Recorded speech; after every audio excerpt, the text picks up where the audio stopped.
Hello, and welcome to History at Bedtime. Before the men of Athens ran toward the Persian line at Marathon, one man ran away from the battlefield that did not yet exist. His name, as Herodotus gives it, was Pheidippides.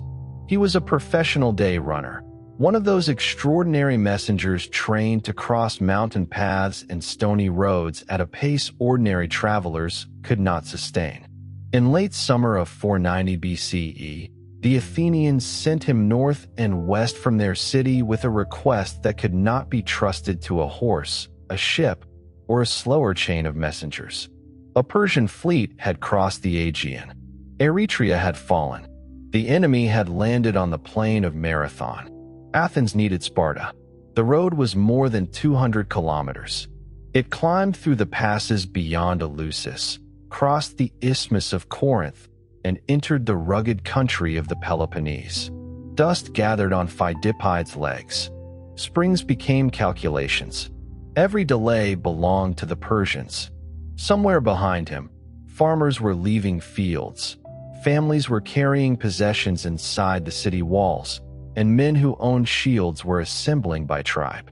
Somewhere ahead, the strongest army in Greece was observing a festival. Herodotus says that Pheidippides reached Sparta on the day after he left Athens. The figure is astonishing, but this was the achievement for which such runners were employed. He entered a city unlike Athens, without the broad democratic assembly that had recently made Athenian politics so noisy, and delivered a message stripped of ornament. The Athenians begged the Spartans not to allow one of the most ancient cities of Greece to fall into slavery. The Persians had already subdued many Greeks. Athens now stood in danger. The Spartans agreed that help should be sent, yet they said they could not march immediately. Their law and religious observance prevented the army from leaving before the moon was full. To a frightened Athenian, the answer may have sounded like hesitation dressed as piety. To the Spartans, the calendar was not an excuse placed outside military life. It was part of the order that made military life possible. Gods, law, ancestors, and the army belonged to one system. They would come. They would not come yet. Pheidippides had to carry that answer back. Later ages remembered a different run. They imagined a messenger racing from Marathon to Athens after the victory, crying that the Athenians had won, and dying as the words left his mouth. That story became one of the most famous in the world. It gave its name to a modern race. But the earliest surviving account does not send Pheidippides from the battlefield to the city. It sends him across a much greater distance before the battle, alone, with uncertainty in both directions. That earlier run is a better doorway into Marathon. The battle was not born in a single charge. It emerged from days of incomplete information, delayed allies, divided commanders, religious signs, local betrayals, and choices made without knowing whether Athens would still be free by the next sunset. When Pheidippides left Sparta, the moon was still moving toward fullness. The Persian ships were already at Marathon. The plain lay on the northeastern coast of Attica, beyond the mountain ridges that separated it from Athens.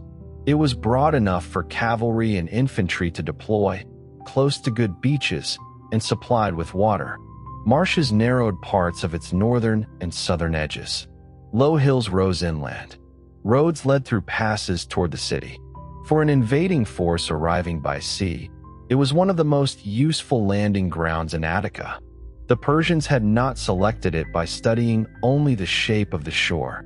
With them traveled Hippias, an old Athenian who knew the plain, the roads, the families of Attica, and the memory of power.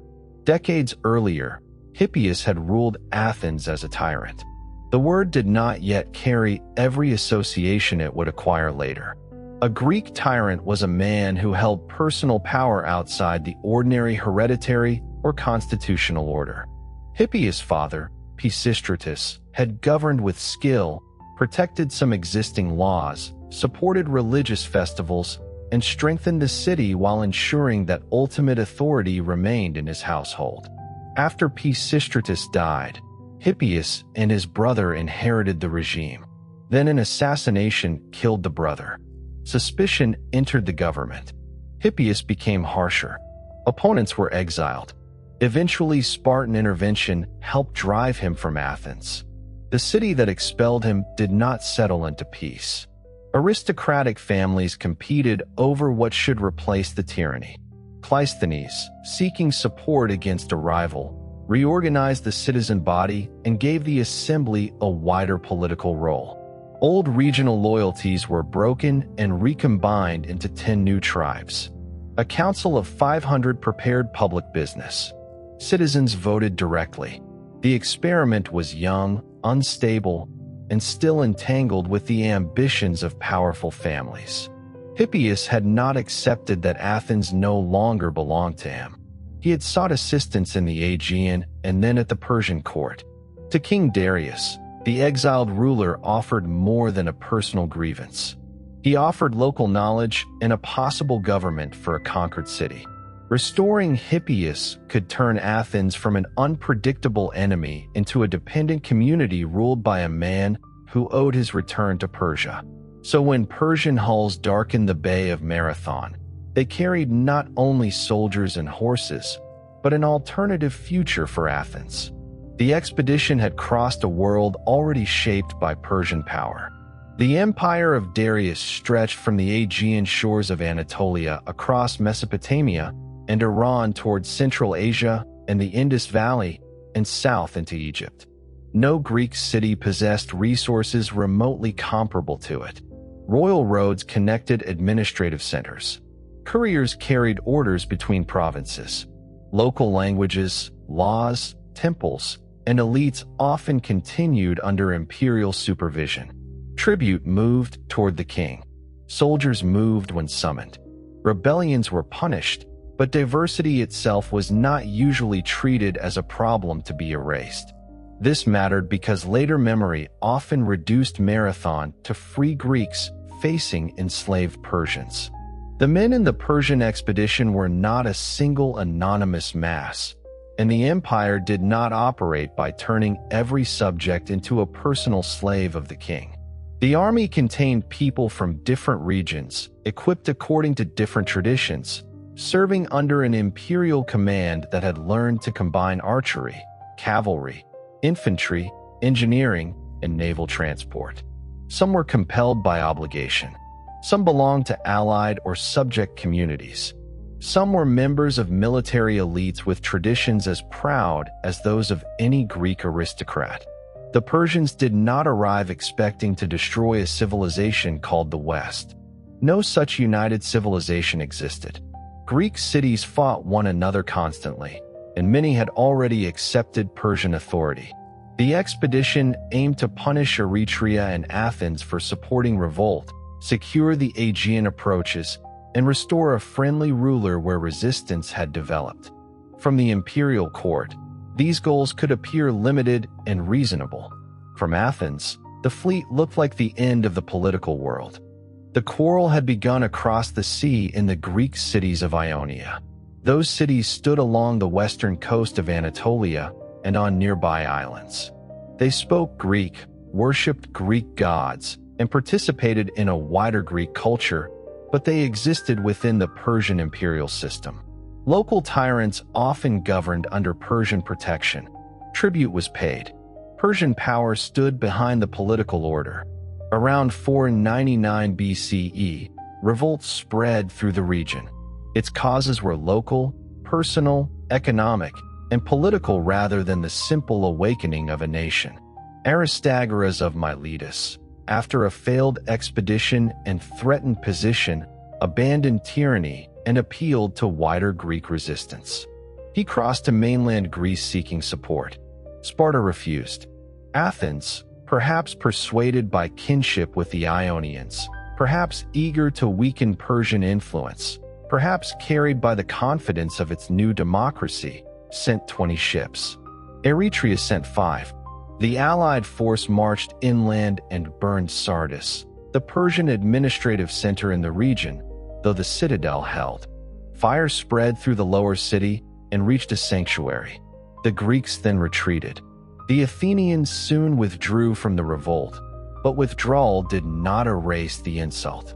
A city at the edge of Darius' horizon had helped burn a royal center. Herodotus later told how Darius, hearing the name Athens for the first time, shot an arrow into the sky and asked for vengeance. He supposedly ordered a servant to remind him 3 times at dinner, "Master, remember the Athenians." The scene belongs to Herodotus' art and may preserve court gossip, Greek imagination, or neither. Yet the campaign of 490 shows that Athens was remembered. The Ionian revolt lasted for years before Persian power closed around it. At Lade, the rebel fleet broke apart. Miletus fell in 494 BCE. Its people were killed, displaced, or enslaved. Other cities submitted. The empire then reorganized the region with a mixture of punishment and administrative adjustment. Darius' commanders had demonstrated something the Athenians should already have understood. Resistance could be crushed, and afterward the machinery of empire would continue. A first Persian expedition toward mainland Greece in 492 BCE ended when storms wrecked much of the fleet near Mount Athos. Thrace and Macedonia nevertheless felt Persian pressure. Then heralds traveled through Greece demanding earth and water, the symbols of submission. Many communities complied. Athens and Sparta answered with violence against the messengers. Acts later celebrated as defiance, but also recognized as violations of the sacred protection owed to heralds. The next expedition was planned by C. Datis, a Median commander trusted by the king, and Artaphernes, a nephew of Darius, led it. Their fleet gathered soldiers, horses, provisions, and the equipment required to move an army through the islands. Ancient numbers expand easily into the fantastic. The expedition was substantial, but no secure count survives. It was large enough to overwhelm isolated resistance, transport cavalry, and make Athens' prospects appear desperate. It was not the enormous invasion Xerxes would lead 10 years later. The fleet crossed the central Aegean rather than following the northern coast. Naxos was attacked and burned. Other islands submitted. At sacred Delos, Datis reportedly treated Apollo's sanctuary with respect, ordered incense burned, and assured the inhabitants that they had nothing to fear. Imperial punishment and religious diplomacy traveled together. Persia did not need every community destroyed. It needed obedience demonstrated. Then the ships turned toward Euboea and Eretria. Eretria had once sent only 5 ships to the Ionian revolt. 9 years later, 5 ships were enough to bring an empire to its shore. The city stood on the western side of Euboea, separated from Attica by a narrow channel. Its leaders understood what had happened to Naxos and what had happened to the Ionian cities. They asked Athens to help evacuate people or strengthen the defense. The Athenians sent settlers who lived on nearby land, but an Eretrian named Aeschines warned them that betrayal was likely. The Athenians withdrew before the trap closed. The Persians landed, deployed cavalry, and began the siege. For 6 days the Eretrians resisted. Fighting took place before the walls. Then 2 prominent citizens opened the way to the enemy. The city was plundered and its temples burned, a deliberate answer to the burning of Sardis. The surviving population was taken captive and placed under guard for transport east. On a clear day, smoke from Euboea could be seen from parts of Attica. Even where the flames were hidden by distance and land, ships and fugitives carried the news. Eretria had possessed walls. Eretria had resisted. Eretria had been betrayed.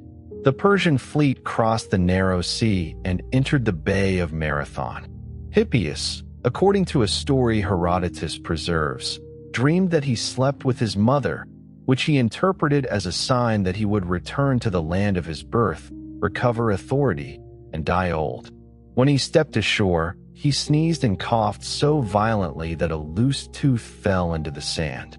He searched for it and could not find it. Then he is said to have concluded that the dream had been fulfilled only in miniature. His tooth possessed the share of Attica that belonged to him, and no more. The anecdote may be a later joke shaped by the knowledge that Hippias failed, yet it captures something true about the expedition's political design. The Persians were not merely marching against an army. They expected some Athenians to prefer restoration, accommodation, or survival under Hippias to the risks of defending the new democracy. Athens had reasons to fear internal division. The democratic reforms were less than 20 years old.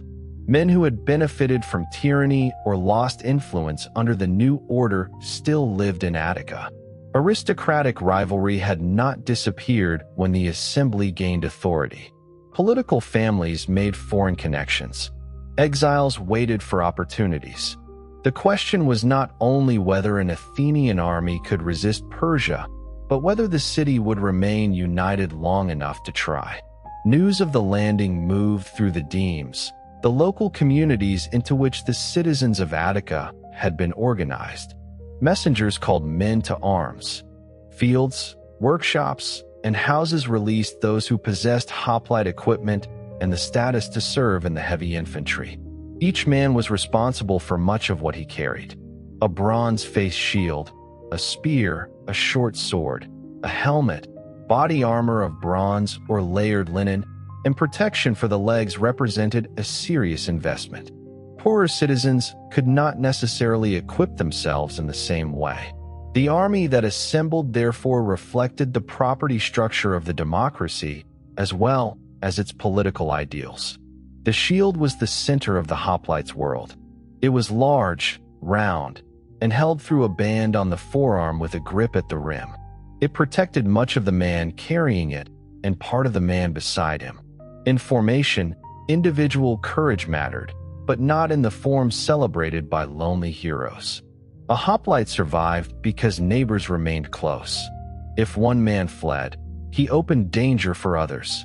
The line converted separate households and rival personalities into a temporary wall. Men arrived by tribe. They recognized cousins, neighbors, debtors, political opponents, old companions from festivals, and faces known only from the assembly. Some had fought against other Greek communities. Few had faced an imperial army whose archers and cavalry were known by reputation long before they were seen. The enslaved people attached to these households also felt the mobilization.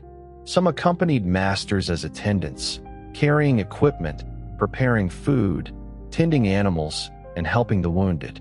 Others remained in the city under altered supervision. Women managed stores, children, elderly relatives, workshops, and ritual obligations while waiting for information that might determine whether their household continued to exist.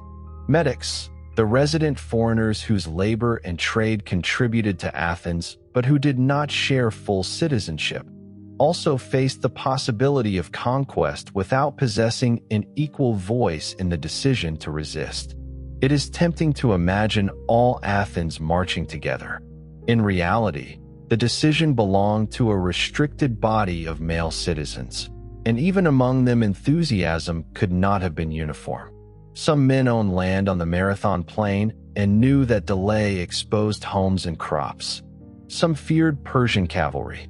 Some feared what Hippias might do if restored. Some may have wondered whether submission would preserve more lives than resistance. The army left the city and crossed the mountains toward Marathon. The exact route is uncertain. Men climbed through Attic country in late summer heat, bronze warming under the sun, dust rising around sandals. The distance was manageable for trained soldiers, but difficult beneath equipment. They reached the hills above the plain and established themselves near a sanctuary of Heracles, where terrain reduced the danger of cavalry attack and water was available. From the higher ground, the Athenians could see the enemy camp and the sea beyond it. Masts crowded the bay. Horses required fodder and water. Sailors moved between vessels and shore. Fires marked cooking areas. Guards watched the approaches. Persian forces were not a shapeless multitude. Units formed around language, region, and command. Archers maintained bows and strings. Spearmen checked wicker shields. Officers had to unload, feed, organize, and communicate across a diverse army while protecting ships that remained the expedition's only secure road home. The Athenians were joined by the Plataeans. Plataea was a small Boeotian city whose decision to fight at Marathon became one of the most honored acts in Athenian memory. Years earlier, threatened by Theban pressure, Plataea had sought protection from Sparta. The Spartans redirected it toward Athens, perhaps hoping to create conflict between Athens and Thebes. Athens accepted the alliance. Now, when the Persian landing tested promises made in safer years, the Plataeans came. Herodotus says they arrived with every man they could send. The number is uncertain, often reconstructed at around 1,000. But the moral weight of their presence mattered more than an exact count. Athens had requested help from the most famous military state in Greece and received a delay. A smaller ally arrived before the battle. The Plataeans took their position on the left of the Greek line, the place associated with an ally when the Athenians held the honored right. They brought their own fears. If Athens fell and Persian power expanded, Plataea would not remain secure. If Athens survived, the shared danger would bind the two communities more tightly.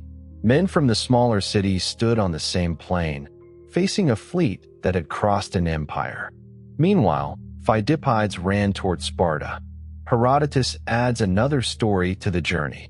On Mount Parthenion, above Tegea, the runner encountered the god Pan, who called to him and asked why the Athenians neglected a deity who had helped them before and would do so again.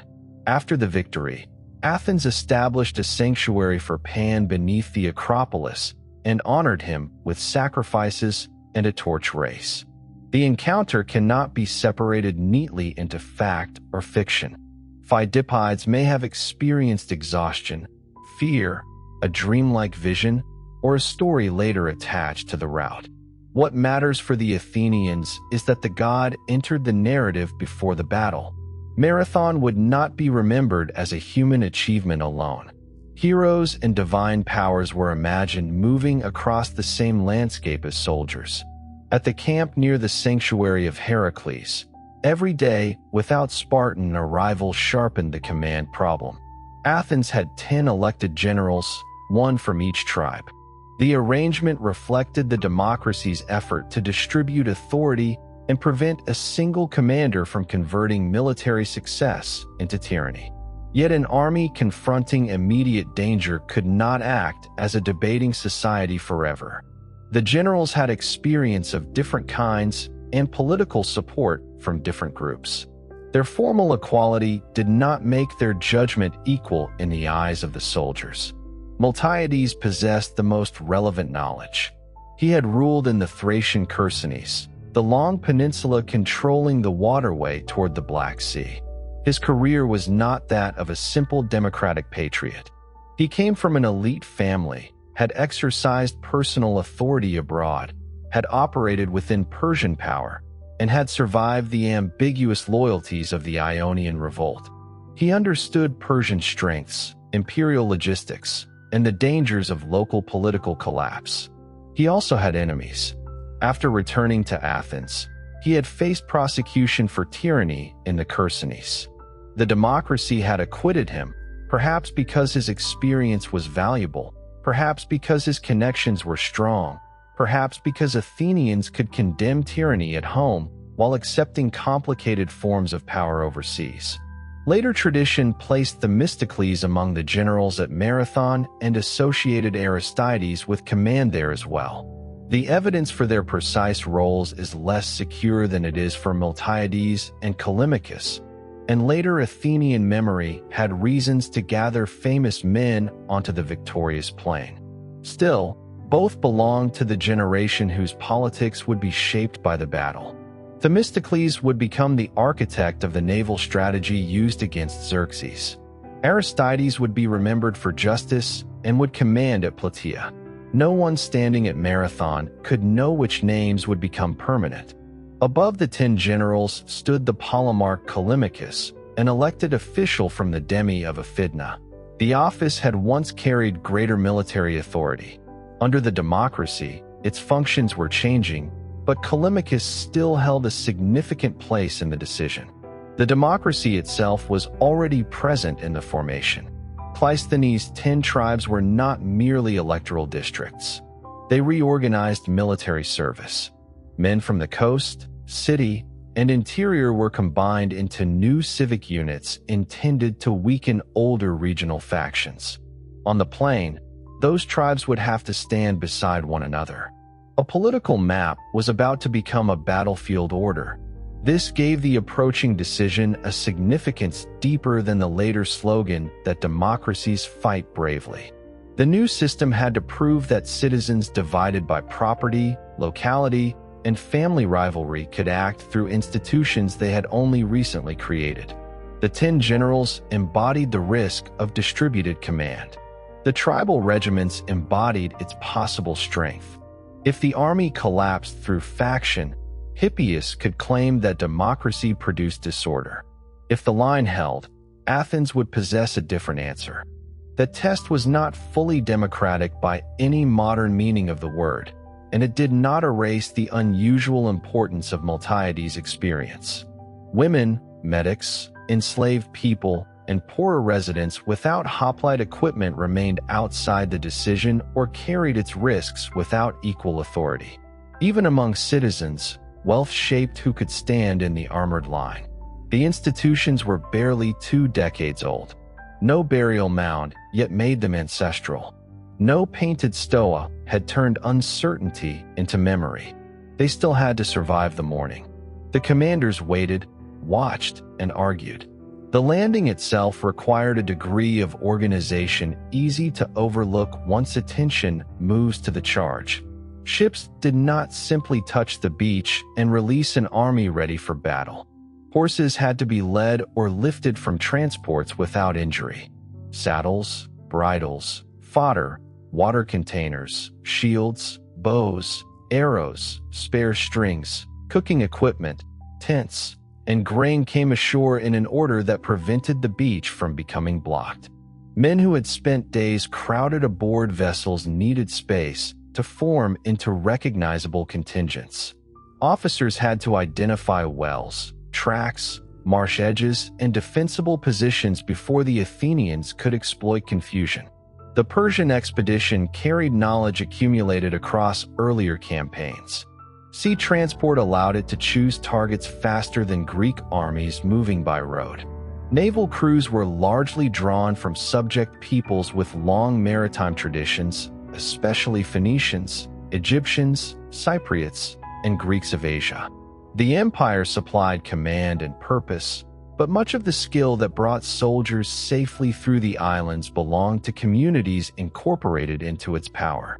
A horse created problems far beyond the space occupied by its body. It needed fresh water, fodder, rest, grooming, and handlers. Transported cavalry could not remain indefinitely packed aboard ships, yet once unloaded it tied the army to suitable ground and supply. The plain of Marathon answered these needs better than many Attic beaches. Its openness promised room for mounted maneuver. Its water and pasture offered temporary support. Its roads led toward districts where Hippias may have expected old relationships to matter. The Athenians on the hills could observe much of this activity without understanding its intention. A cluster of cavalry near the shore might indicate preparation for attack, exercise, or embarkation. Ships moved to better anchorage. Small parties searched the country. Local people could be questioned, threatened, bribed, or recruited as guides. Each visible action permitted several explanations, and a commander choosing among them risked the city on interpretation. Intelligence moved in both directions. The Persians had Hippias and perhaps other exiles who knew Attic politics. They could learn which families had suffered under democratic reforms, which roads approached Athens, and where support might appear. The Athenians possessed Miltiades' experience and knowledge brought by scouts, local farmers, fishermen, and anyone able to watch the camp from higher ground. Neither side saw the other perfectly. Rumor filled the distance that scouting could not. One report might claim Persian sympathizers had prepared to open a gate. Another might say the cavalry had disappeared. A third might promise that Sparta was already near. Men repeated information according to fear and hope. In a citizen army, rumors did not remain separate from politics.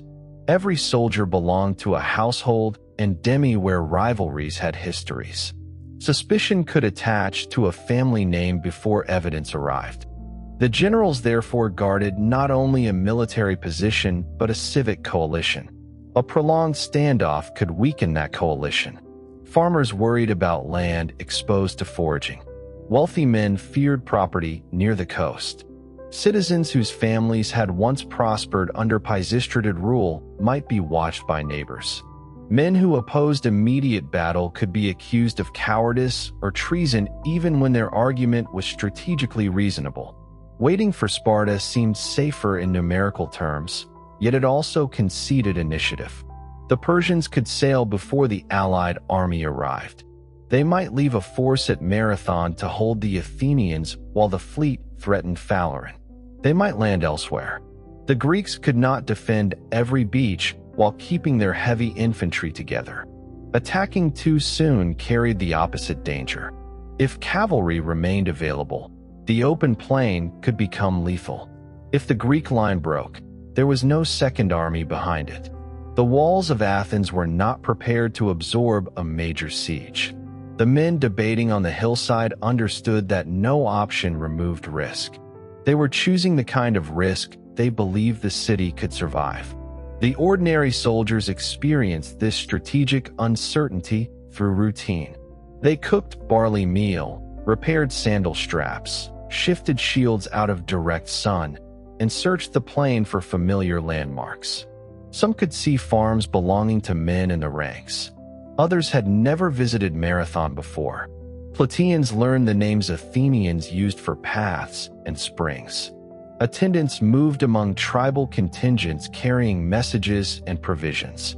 At night, the enemy fires marked the coast. Voices traveled differently after dark. Horses could be heard without being seen. Guards watched for movement through the marshes or down from the hills. A false alarm might wake an entire part of the camp. Armor was pulled on hurriedly, then removed again. Sleep came in fragments. The Persians also watched the Greek heights. They had reason to expect fear to work in their favor. Eretria had fallen after internal betrayal. Hippias had lived long enough to know that no city was a single mind. If the Athenians waited until anxiety divided them, an imperial victory might require less blood than an assault. This made the stillness before Marathon an active contest. Each army attempted to preserve its own order while imagining disorder in the other. The battle began before spears touched, in the effort to decide which signs were real and which fears should govern action. For several days, neither side forced the decisive movement. The Athenians held the approaches from the plain toward the interior. The Persians controlled the shore and possessed the mobility of their fleet. The Greeks could wait for Sparta, but waiting allowed the invaders to search for other routes, establish contacts inside Attica, or embark part of the army and sail toward an undefended Athens. The Persians could attack the Greek position, but uphill ground and narrow approaches reduced the advantages of cavalry and numbers. They could also wait for Athenian unity to dissolve. Time did not belong clearly to either army. In the Greek camp, food had to arrive from the surrounding country. Men slept beneath cloaks or simple shelters, polished weapons, told stories, and studied activity below. Priests performed sacrifices. Commanders sought favorable signs. The rhythms of waiting were not empty. Every movement of horses, every cluster of boats near the beach, every rumor from the city became material for judgment. The Persian camp faced its own difficulties. An army transported by sea could not live indefinitely on what had been loaded aboard. Water for men and horses had to be secured. Grain was ground and baked. Animals were slaughtered. Waste accumulated. Ships needed crews and guards. If late summer weather changed, the bay might become less reliable. Datis and Artaphernes had already achieved much of the expedition's punitive purpose at Eretria. Athens remained the larger prize, but not one worth losing the fleet through careless delay. The cavalry remains one of Marathon's deepest uncertainties. Persia had transported horses across the Aegean, an operation requiring specialized vessels, careful unloading, and large quantities of fodder and water. Herodotus mentions cavalry in the campaign and at Eretria, yet when he describes the battle at Marathon, he does not say what it did. No Persian cavalry charge appears. No Greek square or defensive formation is described. The hoplite line crosses the plain without mounted troops striking its exposed sides. Later evidence preserves a phrase sometimes translated as the cavalry being away. From this grew a persuasive reconstruction. The Persians had begun embarking their horsemen, perhaps intending to sail around Attica and threaten Athens, and Miltiades seized the moment. Other historians question whether the fragment proves this or whether the cavalry might have been present but unable to intervene effectively because of terrain, marshes, confusion, or the speed of events. The honest answer is that we do not know. What can be said is that the Athenians chose to fight under circumstances in which the feared Persian cavalry did not decide the battle. Whether this opportunity was created by Persian embarkation, poor deployment, or some other condition, the Greeks recognized that the balance had shifted enough to make attack preferable to continued waiting. Herodotus presents the decision as a dramatic vote. 5 generals favored battle and 5 opposed it. Miltiades approached Callimachus and argued that the polemarch now held the fate of Athens. If the city avoided battle, faction and fear might lead to submission and the return of Hippias. If it fought and won, Athens could become foremost among Greek cities. Callimachus voted for battle. The speech is unlikely to be a verbatim record. Ancient historians shaped speeches to reveal what a moment meant, but the division itself is credible. The choice was genuinely dangerous. Attack risked annihilating the only army between Persia and Athens. Delay risked political betrayal, strategic encirclement, and the loss of the moment when Persian cavalry was ineffective or absent. The command system then produced another tradition.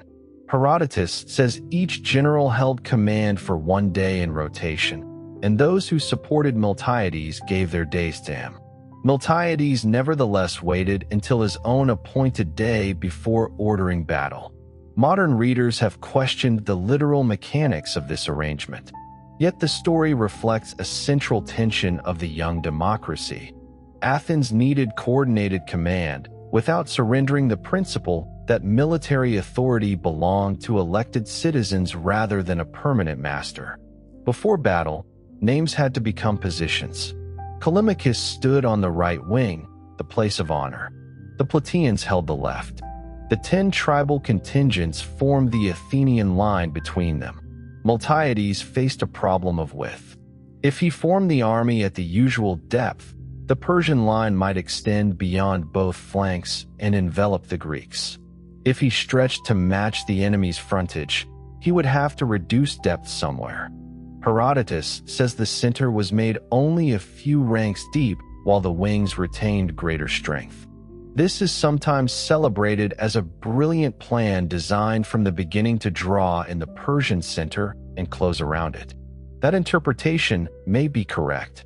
It may also give the commanders a clarity available only after the outcome. Miltiades may simply have stretched his limited force to avoid being outflanked and accepted a weak center as the least dangerous option. A battlefield plan is often described by arrows on a clean surface. The men who had to create those arrows stood in dust, heat, and fear. Each tribal contingent had to align with the next. Officers and file leaders repeated instructions. Shields overlapped. spears pointed upward until the order to lower them. The thin center could not have been hidden from the men assigned to it. They knew that fewer ranks stood behind them. The Persian army formed opposite. Its center contained troops Herodotus considered the strongest, including Persians and Saka. The wings included other contingents from the empire. Many front-rank soldiers carried large rectangular shields made from wicker and hide, which could be planted or held to create protection for archers behind them. Bows gave the Persian line reach. Spears and short weapons served in close combat. Armor was often lighter than Greek equipment, a choice suited to mobility and missile warfare rather than evidence of inferiority. Persian warfare had defeated many enemies. Archers could disrupt an advancing line before contact. Cavalry could attack flanks, pursue broken troops, and prevent orderly retreat. Flexible infantry could maneuver more easily than a dense phalanx. On the right ground and under the right circumstances, these strengths were formidable. Marathon would force the Persians into the part of battle where Greek heavy infantry was most dangerous. The exact date is uncertain. Ancient religious calendars, lunar calculations, and later reconstructions have produced dates in August or September of 490 BCE. The familiar September morning remains possible, but certainty would be false. What matters is late summer, dry ground, strong light, fields near harvest, and heat building quickly after dawn. For men standing in the ranks, the scale of history remained invisible. They could not know whether later generations would call this the defense of democracy or remember the morning at all. A shield strap cut into the forearm. Sweat ran beneath a helmet. The man beside them might be a neighbor whose politics they disliked and whose steadiness now mattered more than agreement. Behind the line lay packs, servants, water, and the few ordinary possessions carried from home. Ahead stood an enemy seen clearly for the first time. The distance preserved one final possibility that battle would not begin. A herald might appear. Commanders might negotiate. The Persians might embark. Sparta might arrive on the road. Until the order moved, alternatives still existed. Once the line advanced, thousands of separate lives entered a decision that no individual soldier could reverse. The armies prepared beneath that light. Sacrifice preceded Greek battle. An animal was killed, its signs interpreted, and divine permission sought before the line advanced. This was not decorative ceremony added to a military action. Men were about to cross a boundary from threatened violence into deliberate killing. The gods had to be addressed because war disturbed every human and sacred order at once. Herodotus does not preserve every ritual performed at Marathon. Later memory filled the plain with divine figures. Pan spread panic. Athena and Heracles aided the citizens. These stories grew because survival appeared to require more than ordinary explanation. At some point, the signs were accepted and the order passed down the line. The Greeks began to move.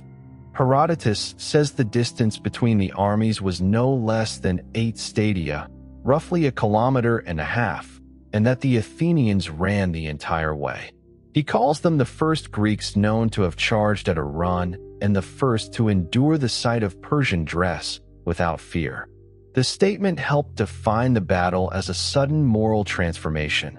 Men once frightened by the Persian name became men who ran toward it.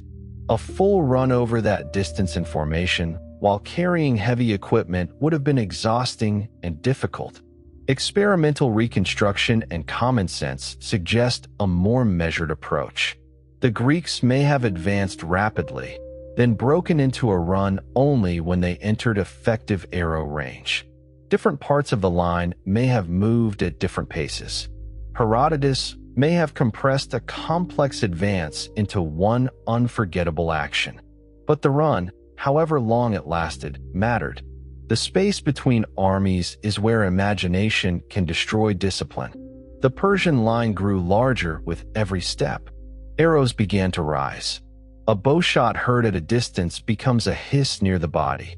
Men could not hide behind city walls or hills once they entered the open ground.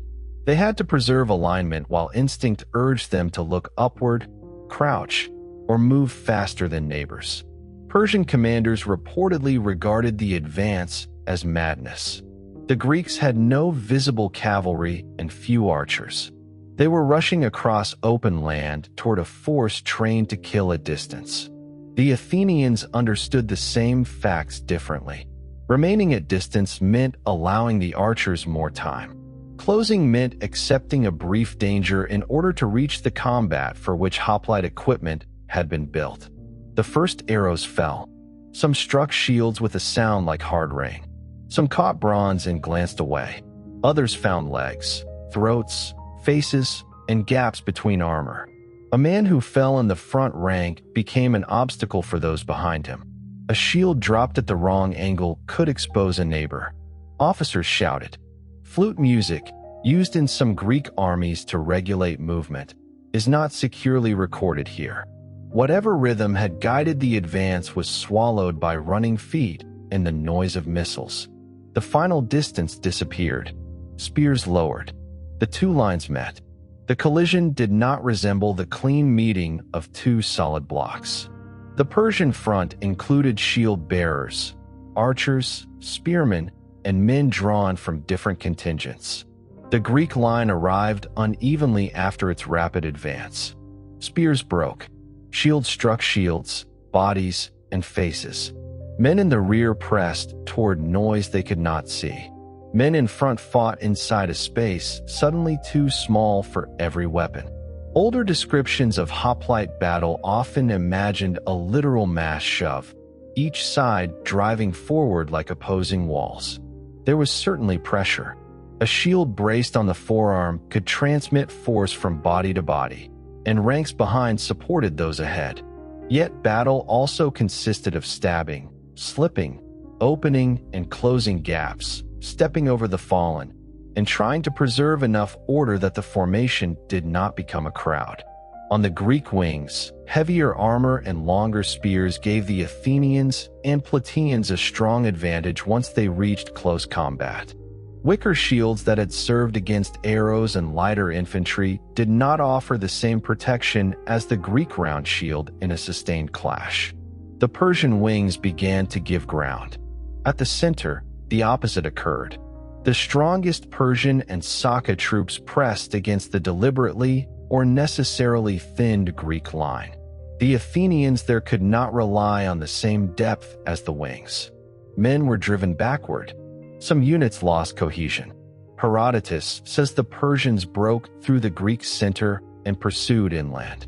For those in the center, the later story of a brilliant double encirclement would have offered little comfort. They experienced retreat. Dust hid neighboring contingents. A backward step by one rank compelled another. Men who turned too far exposed the unprotected side of the body. The line that had run toward the enemy now risked dissolving. The battle separated into different realities. On each wing, Greeks advanced toward the sea. In the center, Persians advanced toward the hills. Commanders could not see the whole field from above. Decisions moved through shouted orders, visible standards, trumpet calls, and the behavior of nearby men.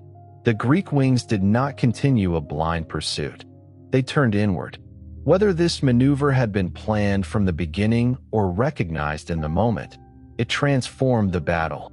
Athenians from the right and Plataeans from the left closed against the Persian center from both sides. Troops who had believed themselves victorious suddenly faced attacks on exposed flanks and rear. The pressure that had broken the Greek center became a trap. Encirclement is a calm word for an event that causes panic. Men no longer know where safety lies. Those at the edge turn and meet bodies behind them. Units lose the orientation that makes commands intelligible. Archers cannot use range. Officers cannot restore a line when every direction contains enemies or fugitives. The Persian center broke. The retreat became a flight toward the ships. Men crossed ground already covered in the morning, but now formation and confidence had vanished. Greek hoplites pursued despite exhaustion. The marshes at the edges of the plain turned escape into death for some. Others reached the beach, where sailors attempted to launch vessels while soldiers crowded toward gangways. The fighting at the water was among the most violent of the day. A ship pulled partly on a shore could become a wooden fortress or a trap. Persians defended decks and ramps. Greeks tried to seize hulls before crews could push them into deeper water. Oars, ropes, shields, spears, and bodies tangled in the shallows. The same armor that had protected a hoplite on land became dangerous if he fell into water deep enough to prevent standing. Callimachus, the polemarch whose vote tradition made decisive, died near the ships. So did Stesilaus, one of the generals. The brother of the playwright Aeschylus, Cynegeirus, became the subject of a famous story. He seized a Persian vessel with his hand and continued holding it until an axe severed his arm. Later versions added further wounds and heroic details. The core image endured because it made the struggle visible in one body, a citizen refusing to release the departing enemy even when the battle had already been won. 7 ships were captured. The rest escaped. Herodotus gives Persian losses as approximately 6,400 and Athenian losses as 192. The Plataean dead are not included in the Athenian count, and their number is not securely preserved. Ancient casualty figures require caution, but the imbalance reflects the nature of the rout. Most battle deaths occurred when a formation broke and fugitives could no longer defend one another. The Persians did not lose thousands in the first collision. They lost them in the collapse, pursuit, marshes, and struggle at the ships. The field after battle did not immediately become a monument. It was filled with injured men calling for water, survivors searching for companions, attendants lifting bodies, broken arrows, damaged shields, discarded equipment, and the work of determining who remained alive. Smoke hung above places where equipment or bodies had burned. A man might find a broken spear and recognize the binding near its head. A Plataean might search among shields for a companion's emblem. A Persian who could not escape might hear speech he did not understand and wait to learn whether he would be killed, captured, or ignored while the victors pursued the fleet. Farmers looked toward fields crossed by both armies. Grain, vines, and olives connected the battle to future hunger. Victory did not restore a harvest trampled in one morning. The wounded required decisions before the city could celebrate. Bronze had heated beneath the sun. Blood made straps and grips difficult to handle. Some men could walk if supported. Others had to be carried on shields or improvised litters. Water, bandages, and shade mattered more than glory. Enslaved attendants, servants, companions, and soldiers whose own wounds were less severe moved among the fallen. The names of most people performing this labor were never recorded. The tactical story ends when the enemy line breaks. The human story continues in every body that does not rise when the order changes. At the shoreline, the escape itself required discipline from men under attack. Crews pushed hulls into deeper water, cut lines, raised anchors, and pulled exhausted soldiers aboard while hoplites struck at sterns and gangways. 7 vessels were lost, but most of the transports and warships escaped. The captured ships mattered as proof as well as equipment. They showed that the enemy had been forced back into the sea. Yet the fleet was not destroyed, and every hull that cleared the beach carried soldiers capable of being used somewhere else along the Attic coast. The Athenians could not know whether the retreat was final or only a change of target. The casualty figures later imposed order on confusion. On the field, no one experienced a ratio. Survivors encountered individual bodies, some identifiable by face or shield and others altered by wounds, dust, and fire. The Plataean losses were not preserved with the same certainty as the Athenian total. The numbers that entered history may reflect official counting, public commemoration, or a tradition shaped by the astonishing contrast between the sides. They made the victory comprehensible to the city. They could not make the dead interchangeable. Herodotus says that, as the Persian fleet departed, someone raised a shield, apparently signaling that Athens was vulnerable or that supporters inside the city were ready. Later Athenians accused the powerful Alcmaeonid family, but Herodotus rejected the charge while accepting that some signal had been made. The identity and meaning remain uncertain. Perhaps sunlight flashed accidentally from bronze. Perhaps a conspirator sent a message. Perhaps the story grew from the fear of betrayal that had haunted the campaign from the beginning. Whatever happened, the possibility of danger inside Athens could not be dismissed while Persian ships remained near Attica. Beyond the mountains, Athens had not watched the battle. The city knew only fragments. The army had marched, Plataea had joined, Sparta had delayed, and Persians had landed with Hippias. Dust on the roads might announce a messenger, a victorious column, or fugitives from a destroyed army. Women at household shrines offered prayers without knowing which god had answered. Older men, unable to serve, listened for public cries. Medics guarded shops and stores in a city whose political future they could not vote upon. Enslaved people waited under the authority of households that might soon belong to returning exiles or Persian allies. Political factions measured silence. The absence of news could be interpreted according to fear. The Persian fleet sailed south around Cape Sunium toward Athens. The Greek army had just fought, pursued fugitives, and struggled at the ships. Now it had to move. Men who survived the morning could not remain beside the dead. Bronze-rubbed skin already bruised. Feet blistered. Some carried captured equipment. Some supported wounded companions. Some marched beside an empty place where a neighbor had been. The return was not a ceremonial procession and probably not a continuous run. It was a forced movement by exhausted troops who understood that possession of the battlefield meant little if the city fell before they arrived. The distance from Marathon to Athens was roughly 40 kilometers, depending on the route. Mountain roads slowed movement, yet they also shortened the line between the plain and the city. Officers had to preserve enough order that the army could fight again after arrival. Water and food were taken where available. Men discarded objects that had seemed worth carrying from the field. The famous dying messenger is not required in Herodotus' account. The army itself became the message: shields, dust, wounded bodies, and ranks still capable of forming. When the column appeared, Athens could see that the line had survived. At Phaleron, Datis and Artaphernes found what they had hoped not to see. The Athenian army had reached the city first and established itself at the sanctuary of Heracles at Cynosarges, ready to contest another landing. Persian commanders had to assess their losses, the condition of their remaining troops, the difficulty of attacking an alerted city, and the uncertain value of any supporters inside Athens.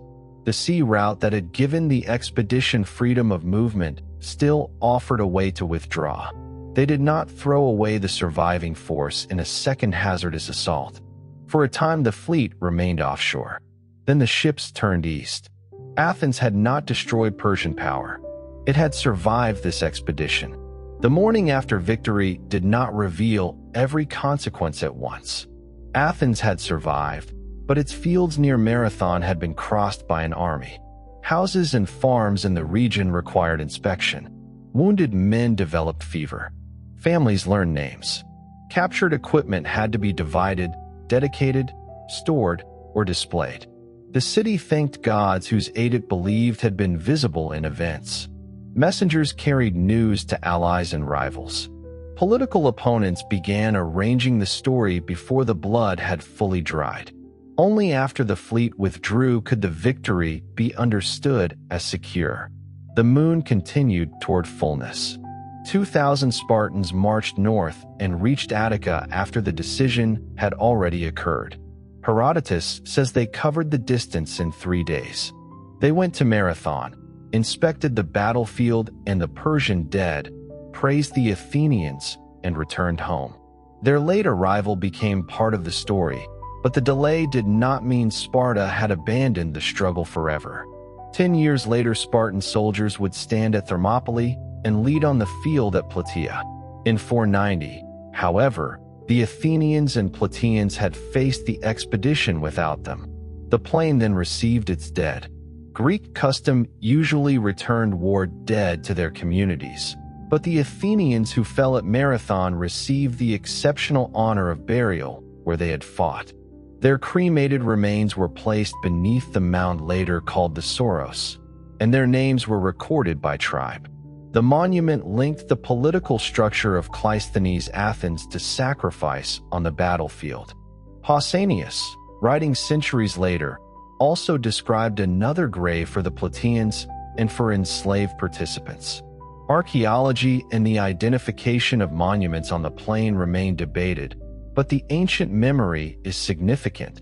The victory was not achieved by the Athenian citizen body alone. The treatment of Persian dead is less clear than confident modern descriptions sometimes suggest. Thousands of bodies could not simply remain unaddressed near cultivated land and water, yet the location, form, and ritual of their burial are not securely known. The victors controlled the monuments that survived. Persian families across the empire received no public record from the plain. The event that became a foundation of Athenian memory became, for others, an absence. A man who had boarded a transport in Anatolia, the Levant, Egypt, or farther east and never returned. The battlefield preserved one side's names more effectively than the other side's lives. It gathered meaning immediately and then continued gathering it. Families visited. Veterans pointed across the plain. Young men heard how their fathers had stood. Poets composed epigrams. Public ceremonies connected the dead to the city's gods and future wars. Among the survivors was Aeschylus. He would become one of the greatest tragic poets of Athens, the author of works that transformed theater into an encounter with justice, suffering, inherited guilt, and divine order. Yet the epitaph attributed to him does not mention his place. It remembers that the grove of Marathon and the long-haired Mede knew his courage. Whether Aeschylus wrote the epitaph himself or later admirers shaped it, the preference reveals the prestige of the battle. A life that produced the Eretria could still be summarized by one morning on the plain. Marathon had ended. Its second life was beginning. The captive Eretrians experienced a different aftermath. Darius did not order their extermination. They were taken east and settled at Arderica in the region of Susa, where Herodotus says their descendants still lived in his day and retained their language. The detail complicates the simple image of an empire concerned only with destruction. Persia punished rebellion through displacement, but displaced communities could be incorporated and persist within the imperial landscape. Datis and Artaphernes had failed at Athens but had conquered islands, destroyed Eretria, and returned with captives. At the royal court, Marathon was a reverse, not the collapse of Persian power. The empire still possessed wealth, armies, fleets, roads, and provinces beyond anything Athens could command. Darius began preparing another expedition. Revolt in Egypt and then the king's death delayed the response, but no Persian official looking at the empire in 490 BC would have concluded that a new age of Athenian dominance had begun. Athenians saw the battle from a smaller horizon. Their city could have fallen. The men on the plain had prevented it. That fact magnified everything. Offerings were made at Delphi and other sanctuaries. A treasury built by Athens at Delphi came to be associated in later interpretation with the victory, though its exact dating and purpose have been debated. A captured Persian helmet dedicated at Olympia bears an inscription declaring that the Athenians took it from the Medes. Objects carried the battle beyond Attica. Bronze, once worn by an enemy, became evidence placed before a god. The Athenians promised honors to Artemis Agraura, goddess of the hunt, and tradition said they vowed to sacrifice one goat for every Persian killed. Because the number was too great, they offered 500 annually instead. The arithmetic is legendary, but the recurring sacrifice made memory cyclical. Each year the city could repay a fraction of what it believed it owed. Pan received his cave beneath the Acropolis. The god of wild places entered urban ritual because a runner had met him on a mountain and because panic seemed to have moved through the Persian line. The battle drew distant landscapes into the center of Athens, the road to Sparta, the hills of Arcadia, the marshes of Marathon, the bay, and the sacred rock above the city. Miltiades received the greatest immediate credit. He had argued for battle, understood the enemy, and become the name most closely attached to victory. Success gave him political authority, but it did not free him from the democracy he had helped defend. The next year, he persuaded Athens to provide ships and money for an expedition against Paros. He claimed strategic reasons and perhaps private grievances. The campaign failed. Miltiades was wounded, returned in disgrace, and was prosecuted for deceiving the people. The victor of Marathon was carried into court on a couch because he could not stand. His brother spoke in his defense. The jury remembered Marathon and did not impose death, but it fined him 50 talents, a crushing amount. Soon afterward, Miltiades died from his wound. His son Cimon inherited the debt. The sequence is important. Marathon did not create a permanent savior above law. The city celebrated Miltiades and then judged him. Democratic gratitude had limits.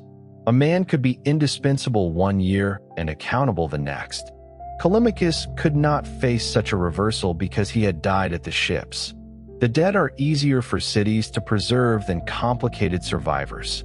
They do not seek new commands, make fresh enemies, or fail in later ventures. The 192 remained forever in the morning of victory. Themistocles learned a different lesson. Marathon had been won by hoplites on land, but the Persian fleet had nearly reached Athens before the army returned.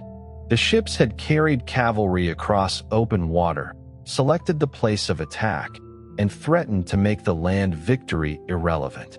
If Persia came again with a much larger force, Athens could not assume that another plain would offer the same opportunity.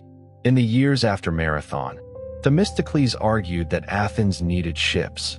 The immediate public enemy he invoked was often Aegina, the nearby island whose naval power threatened Athenian trade and security.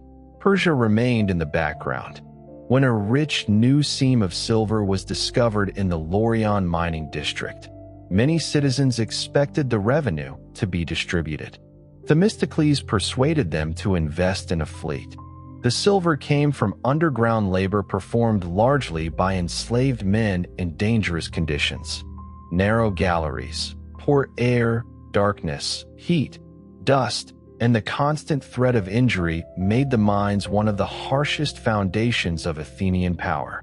The democracy's future fleet was financed by wealth extracted through unfree bodies. The ships built from that silver transformed the citizen community. A trireme required around 200 crewmen, most of them rowers. Poorer citizens who could not afford hoplite armor became essential to defense. Medics and perhaps enslaved people also served in naval labor under various arrangements. Political power and naval power would increasingly support one another. Marathon's hoplite victory helped inspire preparation for a war that would be decided at sea by a broader social base. Athens changed politically during the decade. Ostracism, the procedure by which citizens could vote to exile a prominent man for 10 years without confiscating property, was used for the first time in the 480s. Men associated with tyranny or suspected of dangerous influence were removed. Hipparchus, a relative of the old tyrant, was ostracized. Megacles of the Alcmaeonid family followed. The shield signal at Marathon, whether real conspiracy or later accusation, belonged to a continuing fear that elite rivalry could reopen the road to personal rule. The office of Polemarch also changed. After Marathon, Military leadership increasingly rested with the elected generals, while archons came to be selected by lot from a wider pool. The strategoi, because they required expertise and retained election, became central political figures. A battle won under a divided board did not end democratic suspicion of command, but it encouraged Athens to refine the relationship between expertise and accountability. Across the Aegean, Persia prepared. Darius died in 486 BCE. Xerxes inherited the throne and faced revolts before renewing the Greek campaign. The invasion he launched in 480 BCE was not simply revenge for Marathon. It was a vast imperial operation intended to secure the Aegean frontier and bring mainland resistance under control. Its scale made the expedition of Datis and Artaphernes appear almost exploratory by comparison. Greek unity remained fragile. Some communities submitted, others waited. Argos stayed outside the main alliance. Thebes would fight on the Persian side after Thermopylae, though its internal position was complex. The idea of Greece as a single nation rising against Asia belongs more to later memory than to the political reality of independent cities calculating survival. Marathon nevertheless altered those calculations. Persia could be resisted. The evidence stood in a mound and in the memories of living men. Persia was preparing as well. Datis and Artaphernes had failed to take Athens, but their expedition had conquered islands, destroyed Eretria, and carried captives back east. Marathon exposed the danger of committing infantry without dependable cavalry support under conditions chosen by defenders. Darius began preparing a new campaign. Revolt in Egypt, and then his death delayed it. Xerxes inherited both the empire and the unfinished problem. His campaign of 480 BCE did not simply repeat the earlier expedition or pursue revenge alone. It was a much larger operation by land and sea, supported by bridges across the Hellespont, supply arrangements, fleets, diplomacy, and demands for submission intended to prevent another isolated reverse. For Athens, the 10 years after Marathon were borrowed time, though no one knew their length. The ships urged by Themistocles were built while some citizens may have considered Persia distant and Aegina the more immediate enemy. When Xerxes finally came, veterans of Marathon and the sons of veterans discovered that one victory had not removed fear. Thermopylae fell. Delphi warned that everything would be taken except a wooden wall. Some Athenians understood the words as the old thorn barrier around the Acropolis. Themistocles argued that the wall meant ships. The city was evacuated. A small group remained on the sacred hill and was killed when Persian forces captured and burned Athens. Marathon had not made Attica invulnerable. Its value lay elsewhere. The people and fleet survived even when the physical city was lost. In the narrow waters at Salamis, the triremes financed by Laurion's silver and crewed by a broader part of the citizen community helped defeat the Persian navy. The tactical logic resembled Marathon without copying it. Deny the empire the fullest use of its scale, accept a dangerous decision, and force contact where local equipment, training, and geography mattered most. Marathon stood behind that choice not as a guarantee of victory, but as evidence that Persian power was vast rather than supernatural. In 479 BCE, Greek forces won the decisive land battle at Plataea.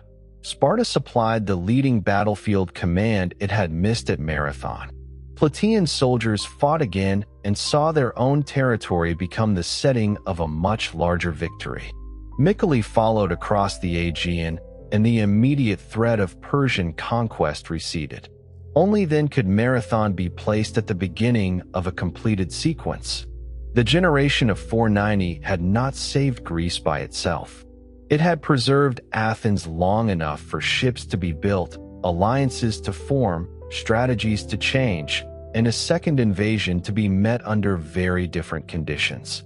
Some men who had stood in the line at Marathon were still young enough to serve in 480 and 479 BCE. Others watched sons take places in triremes or hoplite ranks. The decade linked the wars through living bodies rather than through later historical divisions. A scar from the first invasion could ache while Athens was being evacuated. A family that had buried one man beneath the mound might send another toward Salamis.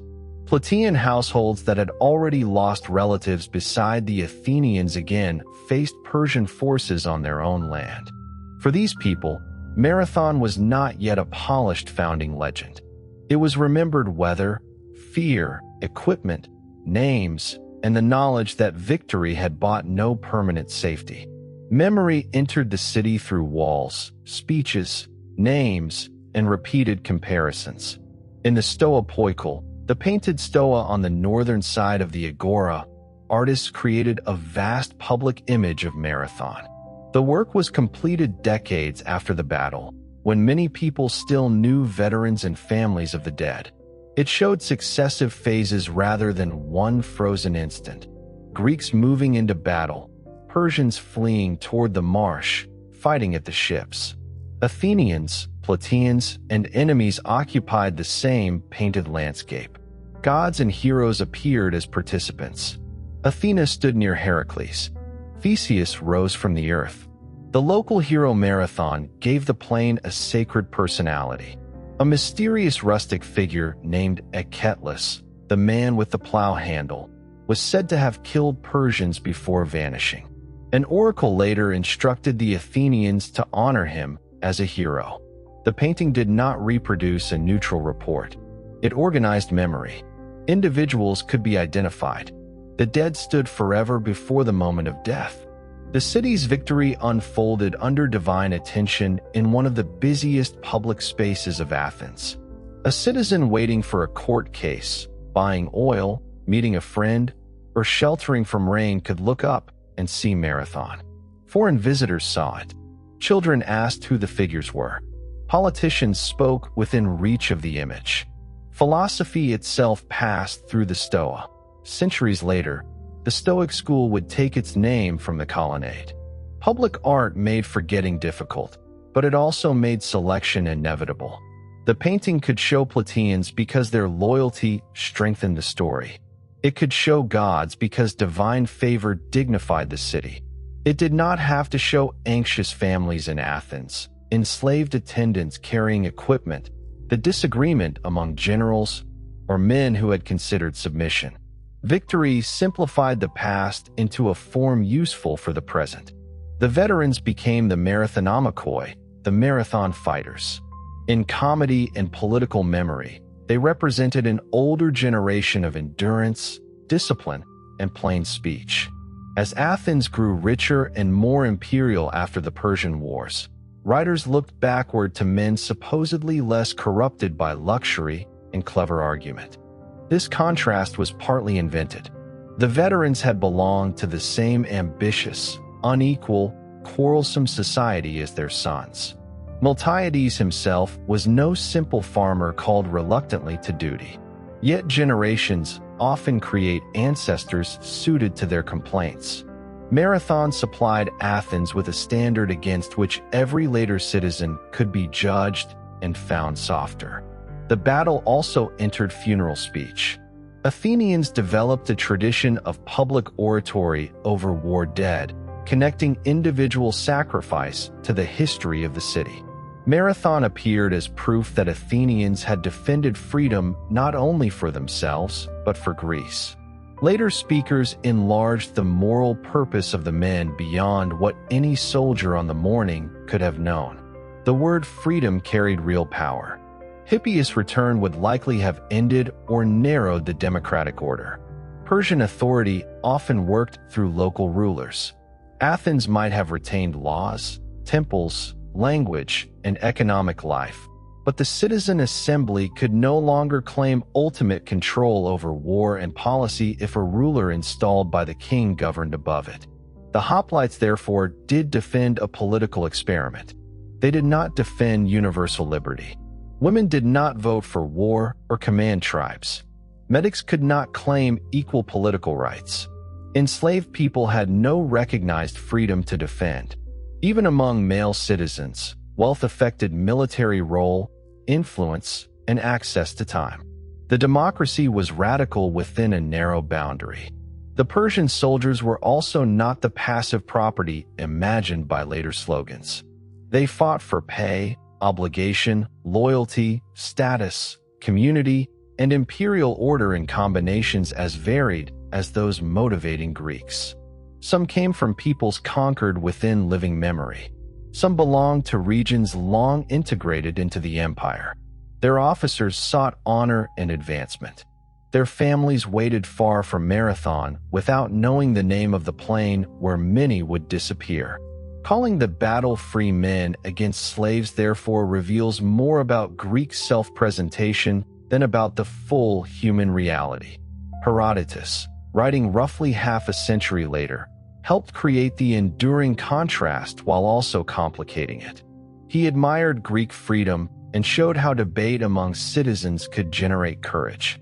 But he also treated Persians as individuals, preserved speeches in which they criticized Greek behavior, described imperial customs with curiosity, and repeatedly warned that prosperity turns into arrogance and falls.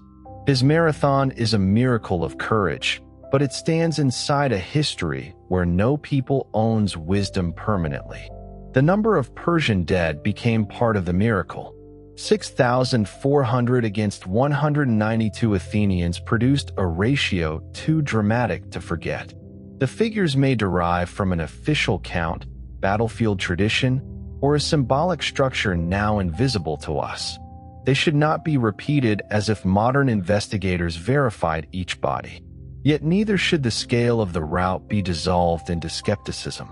A broken army trapped between pursuers, ships, and marshes could suffer vastly more than the formation that remained coherent. The word miracle did not mean the Athenians ignored tactics. They remembered the run, the strengthened wings, the weak center, and the return march. Divine aid and human planning were not competing explanations. A god could create the opportunity that an experienced commander recognized. Courage could be a gift and a discipline at once. Marathon's landscape encouraged this layered memory. The plain was associated with Heracles before the battle. The sanctuary where the Athenians camped placed there waiting beneath the protection of a hero who had crossed boundaries between mortal suffering and divine honor. The region contained older tombs and local cults. After 490, the Athenian dead joined that sacred geography. The public story became larger as the private stories disappeared. We know the total Athenian dead because Herodotus gives it, and because the burial monument made the number civic knowledge. We do not possess letters from their wives, final messages to children, or accounts written by wounded farmers. Most of the men who stood in the line left no individual voice. A name on a casualty list could contain an entire household crisis. A dead citizen might leave land requiring a guardian for a minor son. A widow returned to the protection of male relatives or depended on arrangements established through dowry and inheritance. Enslaved workers in the household passed under new authority. Debts continued. Crops did not wait for mourning. Victory protected the city while death rearranged each affected home. The families of survivors also received changed men. Greek literature rarely describes what modern language calls trauma in clinical terms, but it knows sleeplessness, recurring fear, grief, rage, and the inability to leave violence behind. A man who had heard arrows strike shields, watched a friend collapse, or killed at arm's length did not simply remove armor and become the person who had departed. Ritual helped give form to what could not be undone. Bodies were washed, identified, arranged, and buried. Offerings marked the passage from living citizen to honored dead. The mound gathered separate losses into one public meaning. Yet a mother or brother did not mourn an abstraction called democracy. They mourn one face. The wounded are even less visible in the victory narrative. Spear wounds could penetrate abdomen, thigh, throat, or arm. Arrows lodged in flesh or bone. Blows caused fractures and internal injury, even when armor prevented penetration.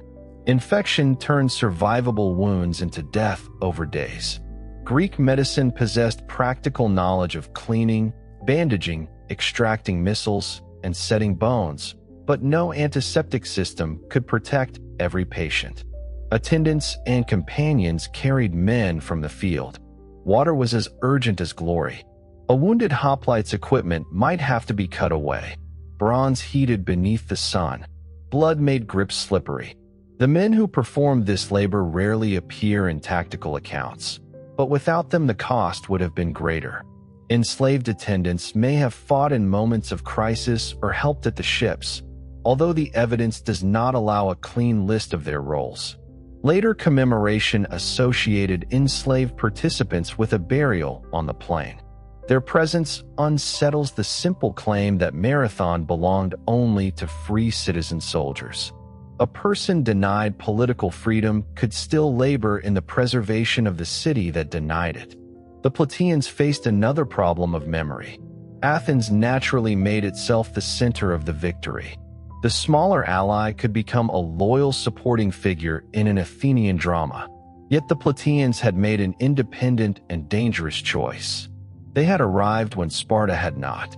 Their men stood on a wing that helped turn the battle. Their city would later suffer destruction during the Peloponnesian War, and Athenians would repeatedly invoke the shared memory of Persian resistance. At the Great Battle of Plataea 11 years later, the name of the city would attach itself to the final land victory over Xerxes' forces. The coincidence linked the community permanently to the Persian Wars. Marathon had established the bond first. The Persian dead vanished more completely as individuals. Herodotus identifies ethnic and regional groups, but not the names of ordinary soldiers. Families across Anatolia and farther east received men who never returned. Some may have been Greeks from subject cities serving in the expedition. Some could have understood the language shouted from the opposing line. The imperial army's diversity made the dead difficult for Athenian memory to humanize. They became Medes, Persians, barbarians, or a number. The word barbarian originally marked speech that Greeks heard as unintelligible, a sound like barbar. After the Persian Wars, it carried stronger political and moral weight. Marathon helped sharpen a boundary between Greek and non-Greek that had never been absolute. Greeks traded with Eastern peoples, borrowed artistic forms, served as mercenaries abroad, and lived under Persian rule.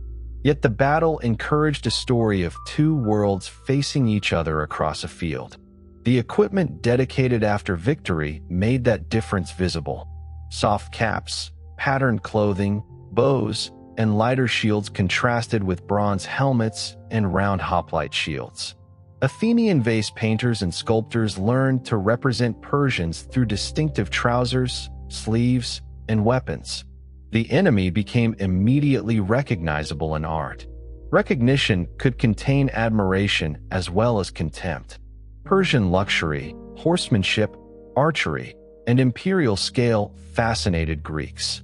A defeated enemy had to remain formidable or the victory lost meaning. The art of Marathon therefore balanced foreign difference with danger. The battlefield itself contained fewer clean contrasts. Greek armor varied. Not every hoplite wore a full bronze cuirass or greaves. Some used linen armor. Equipment accumulated through family inheritance and individual means. Persian troops also differed among contingents. Dust and blood quickly obscured the visual order by which artists later separated sides. The men did not fight beneath labels such as democracy and despotism painted above their heads. They fought because commands moved, neighbors advanced, enemies approached, and retreat threatened home. Political meaning emerged through bodily action before speeches organized it. Consider the center of the Greek line. Those men entered the battle knowing their formation was thin. They faced the strongest Persian troops and were driven back. Later, They could be told that their retreat formed part of the victory. Perhaps it did. In the moment, it may have felt like defeat. To retreat in formation requires discipline different from charging. Men must yield ground without turning. A broken spear must be replaced by a sword.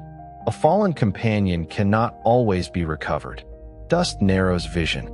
The pressure from the front does not explain what is happening on the wings. Then the sound changes. Persians who were shouting in pursuit begin looking sideways. Greek troops appear where none should be. The center stops losing ground. Men who had struggled to survive discover that the enemy is trapped. The emotional reversal would have been violent. Fear becomes confidence, then aggression. Fugitives become targets. The line that nearly broke participates in rout. On the wings, the experience was different. Their greater depth or stronger initial success carried them toward the shore. Officers had to prevent pursuit from scattering units. Turning inward while maintaining enough cohesion to attack the center required communication and control. Whatever the degree of pre-planning, the maneuver depended on soldiers responding beyond the instinct to chase. At the ships, triumph became danger again. Callimachus survived the advance, the first clash, and the turning movement, only to die when victory seemed certain. This pattern recurs in battle because pursuit removes the caution of the initial formation. Men reach obstacles, ships, ditches, water, and desperate enemies who know escape is closing. The last minutes can kill those who survive the central struggle. Cynaegirus' severed hand became famous because the body tells a story that numbers cannot. A hand grips the ship. The ship represents escape. The axe falls. In later art, the arm becomes the point where Greek determination and Persian survival meet. Aeschylus may have seen his brother die. If the tradition is true, the future tragedian carried from Marathon not only civic pride, but intimate loss. His plays would later fill stages with messengers describing catastrophe, families receiving news, victors discovering guilt, and suffering moving between generations. It would be too simple to derive his art from one battle. It would also be strange to imagine the battle left no mark. In 472 BCE, Aeschylus presented the Persians, the earliest surviving Greek tragedy. It did not show Marathon.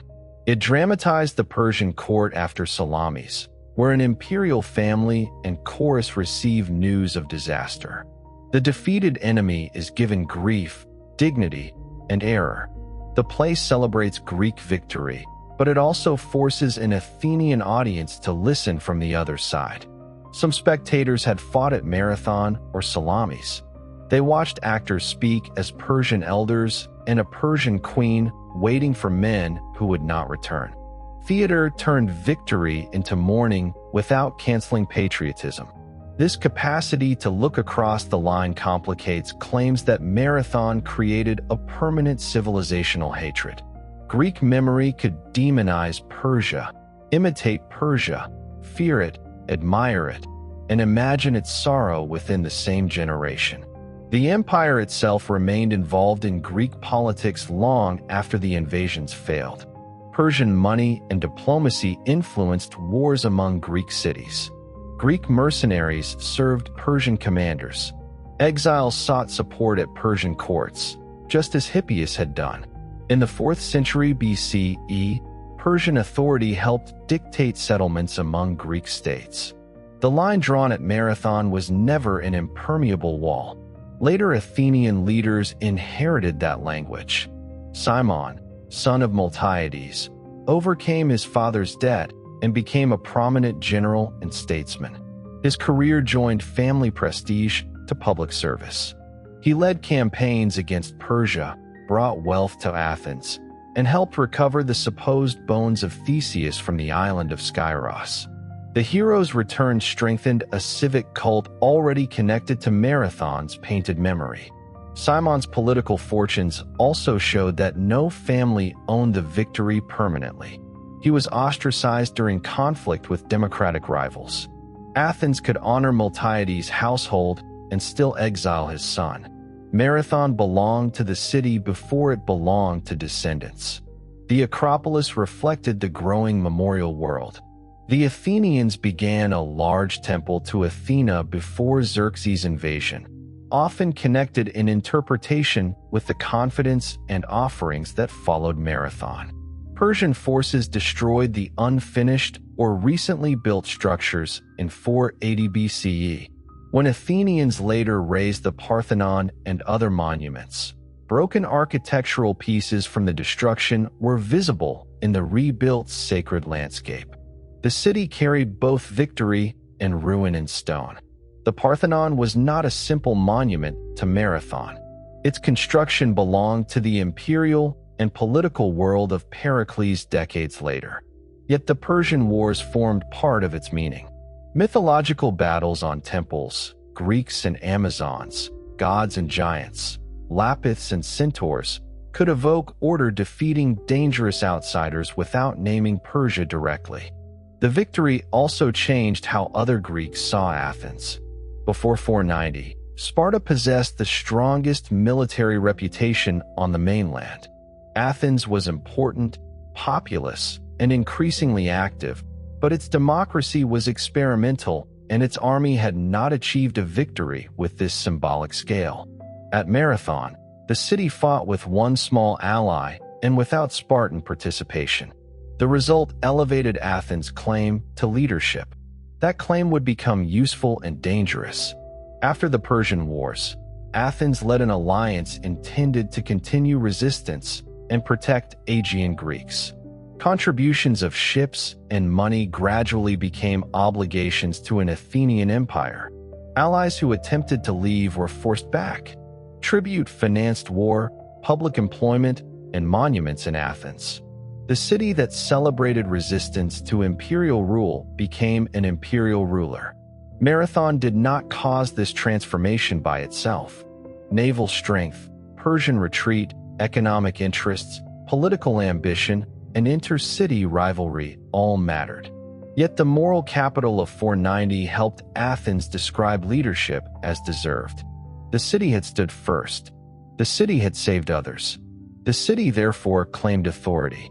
Memory can become a resource like silver. The same veterans used as symbols of plain republican virtue could support a story of exceptional destiny. The dead could not object when later politicians placed new ambitions beneath old sacrifice. The unity did not last. Within a generation, Athens and Sparta moved toward war against each other. Marathon could be invoked by Athenians, while Spartans invoked Thermopylae and Plataea. Shared resistance became competing prestige. Greek freedom had never meant freedom from Greek rivalry. The Peloponnesian War devastated the world Marathon had helped protect. Plague killed Athenians crowded inside the walls. Democratic decisions produced the destruction of Melos and the disastrous expedition to Sicily. Oligarchic coups overthrew the democracy temporarily. Sparta, supported in part by Persian money, defeated Athens in 404 BCE. The old imperial enemy helped finance the victory of one Greek city over another. Marathon survived this irony because stories are not invalidated by everything that follows. The men of 490 did not have to foresee Athenian empire or civil war for their defense of the city to matter. Their courage was not made unreal by their descendants' choices. But later choices prevent the battle from becoming a simple proof that free societies are always wiser or more just. Free citizens can choose domination. Debate can produce catastrophe. Courage can defend a flawed order. Political liberty is a condition for responsibility, not a certificate of virtue. Marathon therefore asks a harder question than whether the few can defeat the many. It asks what a community should do with survival. Athens answered with ships, art, argument, empire, tragedy, democracy, and war. Some answers still inspire. Others warn. All began from the fact that, when the Persian fleet left Phaleron, the city still possessed the right to answer for itself. The final conquest moved in the opposite direction. Alexander of Macedon crossed into Asia in 334 BCE, claimed to avenge the Persian invasions, and destroyed the Achaemenid Empire. He adopted elements of Persian court practice, married into Persian royalty, and attempted to govern a mixed elite. Victory produced combination as well as replacement. Marathon remained behind him as a precedent, but the world created by conquest would not fit the simple story of separate East and West. The battle's meaning survived because it could be revised. The plain continued changing even while memory claimed it had remained the same. Rivers shifted, marshes expanded and contracted. Sediment altered the shoreline. Fields were cultivated, abandoned, drained, and divided. Roads crossed routes that soldiers once followed. The bay retained its broad shape, but reconstructing the exact coast of 490 BCE requires geology as well as ancient texts. This matters because every tactical reconstruction depends on ground. Where could ships beach? Which marsh blocked movement? How wide was the usable plain?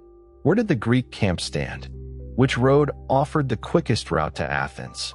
Scholars place lines and arrows differently because the ancient landscape does not survive as an untouched diagram. Herodotus provides distances, movements, and named features, but not a map. He wrote for an audience that may have known the place or accepted the story without needing every coordinate. Later writers added details. Archaeology identifies burials and occupation, but a battlefield does not preserve the formations that moved across it. The Athenian mound became the most powerful fixed point.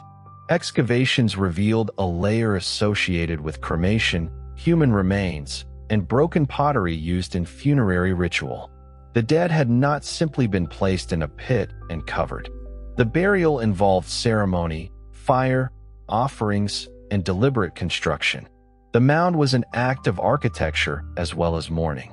Its survival is remarkable because low-earth monuments can disappear easily beneath agriculture and development. Here, the memory protected the ground. The mound continued to be recognized, visited, and named. Near the modern archaeological museum, finds from the wider Marathon region placed the battle within a much longer human history. Prehistoric cemeteries at Vrana and Tsipi show that communities had buried their dead in this landscape many centuries before Persians and Athenians arrived. The plain was not empty until it became famous. Marathon had villages, sanctuaries, farms, local families, and ancestral places. The battle settled over older memories rather than beginning the region's story. A trophy marked the Greek victory. Ancient armies erected trophies at the point where the enemy turned, often using captured arms hung on a wooden structure. A later marble monument replaced or monumentalized the temporary marker. Fragments associated with the Marathon trophy survive, and a modern reconstruction stands near the traditional site. The trophy did not celebrate destruction alone. It identified the moment a line changed direction. The Greek word carried the idea of turning. Victory became a place on the field where pursuit began. Every monument also made a claim about ownership. The Athenians controlled the interpretation of the plain. Persian dead had no public voice there. Plataean loyalty was honored within an Athenian framework. The landscape became evidence for the city that preserved it. Centuries passed, and visitors continued coming. Roman travelers knew Marathon as a place where Greece had resisted Asia. Wealthy admirers of Greek culture toured the field. Pausanias described the tombs, the trophy, the marsh, and the sounds of battle said to return at night. Under Roman rule, the political freedom defended in 490 had long changed form, but Marathon remained a sacred scene of liberty. The irony did not make the memory useless. Empires often preserve stories of resistance once those stories no longer threaten current power. Roman elites could admire Athenian courage and present themselves as heirs to Greece while ruling the Mediterranean through their own armies and provincial systems. Later centuries altered the site again. Christianity transformed sacred geography. Ancient monuments weathered or were reused. Local knowledge persisted unevenly. European travelers arriving in Ottoman Greece searched for places known from classical texts and attempted to match ruins to Herodotus and Pausanias. Visitors later reported hearing phantom sounds at night, horses, weapons, and men fighting. Pausanias wrote that those who deliberately waited to hear the battle might suffer, while accidental travelers could encounter the sounds without harm. The plain refused to become ordinary ground. Such stories do not tell us what happened in 490. They tell us how long the event remained present. The marathon runner entered memory more slowly. Herodotus knew Pheidippides as the messenger to Sparta and the man who encountered Pan. He does not say that a runner carried news from the battlefield to Athens and died. Centuries later, Plutarch mentions competing names for a victory messenger, including Eucles and Thersippus. Still later, Lucian tells of Pheidippides running from Marathon, announcing joy and dying. The legend solved a narrative need. A distant city waits. One body connects battlefield and community. The message costs the messenger his life, making information itself a sacrifice. The longer and historically attested run to Sparta is more impressive as endurance, but its ending is unresolved. The Spartans will come later. The shorter legendary run produces perfect closure. Modern sport selected that closure. When the Olympic Games were revived in Athens in 1896, organizers created a race inspired by the legend. Spiridon Lewis, a Greek water carrier, won the first Olympic marathon and entered a new national mythology. The race distance varied at first. The now standard 42.195 kilometers emerged from the route used at the London Olympics of 1908 and was formally fixed later. It is not an ancient measurement preserved from the battlefield. Every modern marathon, therefore, carries two ancient journeys within it. The famous run that probably did not happen as told, and the much longer run to Sparta that the earliest source actually records. The myth is not worthless because it is late. It shows what later communities wanted marathon to mean: urgent service, endurance beyond ordinary limits, good news delivered at personal cost. The same is true of the larger claim that marathon saved Western civilization. The modern Greek state made marathon part of national history. The victory could be read as an ancient precedent for independence, a small Greek community resisting a larger Eastern empire. Archaeology, education, tourism, and public ceremony renewed the connection. The first modern Olympic marathon in 1896 linked the plain physically to Athens. Runners followed a route inspired by the victory messenger legend. Crowds in the Panathenaic Stadium waited for news from the road, recreating in peaceful form the old dramatic structure. The city waits, a runner appears, and the arrival announces Greek achievement. The modern race gave the ancient name a global life far beyond knowledge of the battle. People who cannot identify Datus, Callimachus, or Plataea understand that a marathon means endurance. The word now belongs to city streets, personal goals, charity events, and bodies tested over distance. Yet the race can obscure the original endurance it commemorates. The Athenians did not run a measured road event from the mound to the stadium. Pheidippides' best attested journey went to Sparta before battle. The army's exhausting march back to Athens after fighting may be the most consequential movement of all. There were therefore several runs at Marathon. The messengers run for help, the soldiers advance toward the Persian line, the Persian flight toward the ships, the Athenian march or hurried return to protect the city, and the late legend of a dying herald. Each movement carries a different meaning. The first expresses uncertainty. The second expresses collective risk. The third expresses defeat. The fourth expresses discipline after triumph. The fifth expresses perfect sacrifice. The battle's popular memory chose the fifth because it is easiest to tell. History becomes richer when the other four return. Standing on the plain today, distance becomes visible in a way that prose can hide. The hills are not abstract borders. The sea is not a blue line. Heat gathers on open ground. Even without armor, crossing the space beneath the sun requires effort. The mound does not dominate the landscape like a pyramid. It rises quietly, protected by trees and grass. Traffic sounds from modern roads. Aircraft may pass overhead. Houses and agricultural structures interrupt any fantasy of untouched antiquity. The past survives beside ordinary contemporary life, as it usually does. At the museum, objects reduce the scale again. A fragment of pottery, a weapon, a funerary vessel, or a carved stone occupies a case. Labels restore dates and names. The enormous story returns to materials held in a hand. The dead themselves cannot explain the objects. Archaeology can identify age, sex, burning, breakage, construction, and sequence. It can test claims. It can show where later imagination placed something that never existed. But it cannot recover the final thought of Callimachus or whether an ordinary Persian archer feared the advancing shields. That silence should remain inside the story. Marathon invites confident statements because its outcome was clear. The Greeks won. The Persians departed.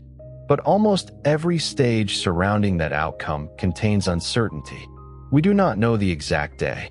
We do not know the exact size of either army. We do not know the cavalry's location. We do not know whether the weakened center formed a deliberate trap. We do not know how far the hoplites ran. We do not know who raised the shield signal. We do not know the details of the Persian burial. We do not know whether every famous heroic death occurred as later tradition described it. These gaps do not make the battle unknowable. They define the boundary between evidence and desire. Herodotus remains indispensable. Born not long after the Persian Wars, he traveled, questioned informants, collected local memories, and constructed a history of conflict between Greeks and the Persian Empire. He preserves details no other source gives. He also writes speeches, wonders, dreams, warnings, and moral patterns. His work asks readers to listen critically without imagining that critical reading means simple rejection. When he says Pheidippides met Pan, we learn what Athenians believed about divine help. When he records Hippias' tooth, we see the defeated tyrant reduced by narrative irony. When he gives casualty numbers, we encounter an official or traditional measure of victory. When he describes the run, we hear the action as Athenians wanted it remembered. The historian's task is not to strip away every story until only uncertainty remains. It is to understand what different kinds of story can support. A runner did go to Sparta. The Spartans did arrive late. Eretria did fall. Persians did land at Marathon. Athenians and Plataeans did fight them. The Greek wings did prevail while the center struggled. The Persians did return to the ships. Athens did remain free from Hippias and Persian control. Around those firm points, interpretation moves. That movement has kept Marathon alive. To ask what Marathon changed, imagine not a world without Greece, but the afternoon the Persians hoped to create. The Athenian line breaks. The wings fail to turn. Cavalry, if present or returned, strikes fugitives on open ground. The road through the mountains fills with men throwing away shields. Miltiades dies or flees. Callimachus is not remembered for a deciding vote because no victory gives the vote meaning. Persian ships sail toward Phaleron carrying news of success. The city has few hoplites left. Hippias supporters reveal themselves or are accused of doing so. Families crowd sanctuaries. The assembly cannot meet with ordinary authority while an enemy fleet controls the shore and a former tyrant promises punishment. Athens might negotiate. Gates might be opened. Persian troops might enter. Hippias, old but still useful, could be restored under imperial protection. The new tribal democracy would face its greatest possible test after losing the men equipped to defend it. Political leaders associated with resistance could be executed, exiled, or sent east. Hostages might be taken, tribute imposed. A Persian garrison might or might not remain.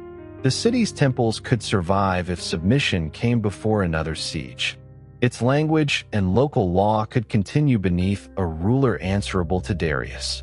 This would be a profound defeat. It would not necessarily end Greek literature, thought, or art. Ionia had produced philosophers under changing political conditions. Poets traveled among courts. Greek communities survived within the empire. Sparta remained independent for the moment. Other mainland cities would calculate their own responses. But Athens, as it developed after 490, would almost certainly be different. The men who later debated naval expansion might be absent or powerless. Laurion silver could enrich a ruler instead of financing a citizen fleet. Themistocles might enter exile or Persian service. The political confidence required to evacuate the city and stake survival on Salamis might never form. Xerxes' invasion, when it came, would encounter Persian-controlled ports in Attica rather than a hostile naval power. Without Athenian ships, the alliance of 480 would be dangerously weak at sea. Persia could support its land army along the coast. The Peloponnese might still be defended at the isthmus, but northern and central Greece would be harder to recover. A different Greek coalition could emerge. It could also fail. The 5th century Athenian Empire would not arise in the same form. Tribute from the Delian League would not finance the same building program. The Parthenon, as we know it, might never be built. The democratic pay that enabled poorer citizens to serve on juries and participate more fully might not develop. The theatrical institutions that supported so many tragedies could change. Socrates would have been born around the time of Marathon, whether Athens won or lost. But the city in which he questioned generals, politicians, poets, and craftsmen might not exist. Plato's career, Aristotle's later school, and the particular archive of Athenian thought could take other paths. These possibilities explain why the phrase "the day that changed Greece" is justified, if used with care. Marathon did not create every later achievement. It protected the political and military space in which a distinctive Athens developed. The phrase sounds decisive because it arranges history into two possible worlds. In one, Athens wins, democracy survives, tragedy and philosophy flourish, and a line runs from the Parthenon through Rome and Europe into modern political life. In the other, Persia wins, Athens disappears into despotism, and the achievements associated with classical Greece never occur. History rarely offers alternatives so clean. A Persian victory might have restored Hippias and ended the young democracy. It could have reduced Athenian independence and altered the politics of Greece. Without the confidence and institutions that developed after Marathon, the later naval program and resistance to Xerxes might have taken different forms or failed. The stakes were real, but Persia did not normally erase the cultures it ruled. Greek cities in Asia Minor continued speaking Greek, worshipping their gods, trading, composing, and competing under Persian authority. Intellectual life did not depend on every city possessing democratic government. Greek art and philosophy had roots beyond Athens. Sparta, Corinth, Aegina, Syracuse, and other communities would not vanish from the earth because one city submitted. Even Athens under Hippias might have remained culturally productive, though differently political. The tragedies of Aeschylus, democratic debate, imperial wealth, and philosophical institutions emerged from particular conditions after the wars, but no historian can prove that every later achievement rested on one tactical outcome. Marathon changed history without carrying all later history inside it. Its most immediate achievement was precise and enormous. It prevented the Persian expedition of 490 BCE from imposing its will on Athens. It preserved the city's capacity to choose what happened next. Athens used that capacity to build ships, expand democracy, create an empire, produce extraordinary art, oppress allies, fight Sparta, execute Socrates, and eventually lose its supremacy. Freedom did not guarantee goodness. It guaranteed responsibility. This may be Marathon's deepest political consequence. The Athenians could not explain later failures by saying an outside king had chosen for them. The city that survived Persia made decisions in assembly, benefited from tribute, endured plague, committed atrocities, and destroyed its own power through war. The same political freedom celebrated at Marathon allowed brilliance and error to grow together. The victory gave Athens time. What Athens did with that time became the next history. Marble transformed recent history into cosmic pattern. This artistic language influenced later civilizations. Romans collected Greek art and adopted Greek historical examples. Renaissance scholars rediscovered Herodotus and viewed the Persian Wars through their own struggles with empire, religion, and political liberty. Enlightenment writers made Athens a disputed ancestor of modern citizenship. 19th-century European historians often treated Marathon as the birth of a West defined against an unchanging East. That last interpretation carried modern power into the ancient field. European empires described themselves as heirs of Greek freedom while ruling vast populations without equal rights. Persia became a symbol of Oriental despotism, a category broad enough to flatten many cultures and justify contemporary domination. Marathon was used to draw a moral border through geography and then place modern nations on the favored side. The ancient evidence resists that simplicity. The Achaemenid Empire was monarchical and hierarchical, but it governed through negotiation, regional administration, local elites, legal diversity, and practical accommodation.